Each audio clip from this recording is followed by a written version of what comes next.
Okay, let's jump right into this explainer. If you're gearing up for those massive 2026 competitive exams, the SSC, UPSC, or state police, you already know the drill. The pressure is on, and the amount of information you've got to master is, frankly, overwhelming.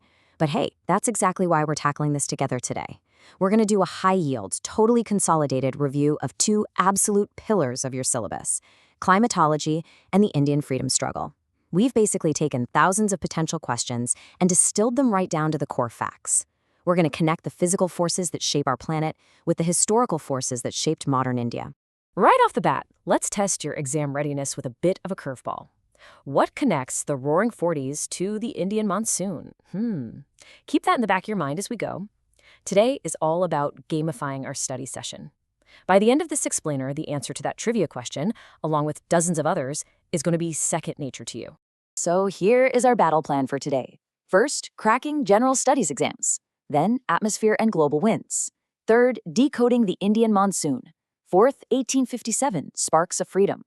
Fifth, the Gandhian mass movements. And finally, revolutionaries to independence. Let's hit Section 1, Atmosphere and Global Winds, Understanding the Earth's Forces. Okay, when we talk about tracking weather, catching sudden changes is absolutely crucial. Take the barometer, for example, which measures atmospheric pressure. If you see a sudden drop on that barometer, that is your immediate warning sign that a storm is about to hit. Then you have the hygrometer, which measures humidity, basically how much water vapor is hanging out in the air. A wind vane tracks wind direction. And then there's the paranometer. This is a highly testable one, guys. It measures solar radiation, or insolation. Definitely commit that one to memory. Let's play a quick game. Do you know which wind is famously called the snow eater? Well, it's the Chinook, and it blows right through the Rockies in the USA. It's a perfect example of how local geography completely dictates climate. Now, closer to home in India, you absolutely must know the Lu. That's the strong, dusty, scorching hot summer wind sweeping across the Indo-Gangetic Plain. Over in Europe, the Mistral brings cold, dry air down to the Mediterranean. And in West Africa, the Harmattan is famously called the Doctor Wind. We are definitely going to come back to that one later, so keep it in mind. Next up, let's lock in two scientific definitions that examiners love to test, just to make sure you never mix them up on the big day. First is albedo. This strictly refers to the reflecting power of a surface. Just think about how bright white snow reflects solar heat compared to, say, dark asphalt. That's albedo. Then we have dew point. This is the exact literal temperature at which air becomes fully saturated with moisture, which leads to condensation. Two very different concepts, so keep them boxed separately in your head. Now, the really crucial point here is understanding how heat actually moves around. Advection is all about the horizontal transfer of heat through the movement of air. Horizontal equals advection. Convection, on the other hand, is the vertical transfer of heat. That's when warm air rises, cools down, and often dumps heavy afternoon convectional rainfall on us. So remember, advection is horizontal, convection is vertical. Boom, another easy exam point locked in. Let's move on and see how this builds into broader weather systems. Section 2, Decoding the Indian monsoon, rain, heat, and storms. First things first, the actual word monsoon comes from the Arabic word mausim, which literally just means season.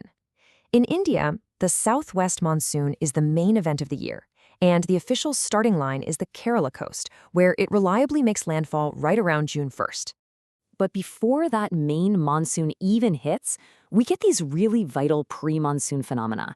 And guys, this proves exactly why knowing local terminology is a game changer for your exams. You've got mango showers hitting Kerala and Karnataka, which literally help with the early ripening of the mango crop. Over in West Bengal, they get these violent, dramatic thunderstorms known locally as Kal Baisakhi. And up in Assam, the pre-monsoon showers go by the name Bordo Sila. Knowing the English explanation alongside these regional terms is exactly what those examiners are hunting for. Then the season shifts. As the southwest monsoon starts to withdraw, we get hit with something called October heat. And if you felt it, you know it's oppressive. It's caused by a brutal combination of high temperatures and really high humidity. After that retreat, the winds actually reverse into the northeast monsoon, and that reversal is exactly what brings vital winter rainfall down to the Coromandel coast and Tamil Nadu. Now, just as these massive physical forces shaped the subcontinent, so did massive historical forces shape the nation itself. Which brings us to Section 3, 1857, Sparks of Freedom, the Historical World. The First War of Independence wasn't just isolated. It was driven by incredibly diverse leadership all over the map. Just like diverse climates shape different regions, these leaders sparked resistance across the entire subcontinent. It kicked off with Mongol Pandi in Barrackpore, who became the revolt's first martyr on March 29, 1857, famously over the issue of greased cartridges. But look at how quickly it spread. Begum Hazrat Mahal bravely led the uprising in Lucknow on behalf of her son. In Ara, Bihar, you had an 80-year-old landlord, Kunvar Singh, fighting valiantly. And of course, the legendary Rani Lakshmi Bai defending Jhansi against the British doctrine of lapse. Following 1857, India's political landscape started to formalize, and it happened fast. In 1885, the Indian National Congress was founded by A.O. Hume, a retired British officer. Fast forward 20 years to 1905, and you have Viceroy Lord Curzon executing the partition of Bengal. This was a very deliberate divide-and-rule strategy aimed directly at weakening nationalist unity by splitting Hindus and Muslims. And directly responding to that tense political climate, the All India Muslim League was founded in Dhaka just a year later in 1906. Moving on to Section 4, the Gandhian mass movements, unity and nonviolence. Okay, this timeline is absolutely essential for your exams, so let's sequence these critical turning points. 1919 brought the Rowlatt Satyagraha, Gandhi's first all-India struggle, which tragically coincided with the horrors of the Jallianwala Bagh massacre on April 13th. The sheer outrage from that fueled the launch of the massive non-cooperation movement in 1920. But here is the crucial hinge point, the violent pause in 1922. A mob burned down a police station in Chaure Chaura, and Gandhi immediately withdrew the entire movement because of it.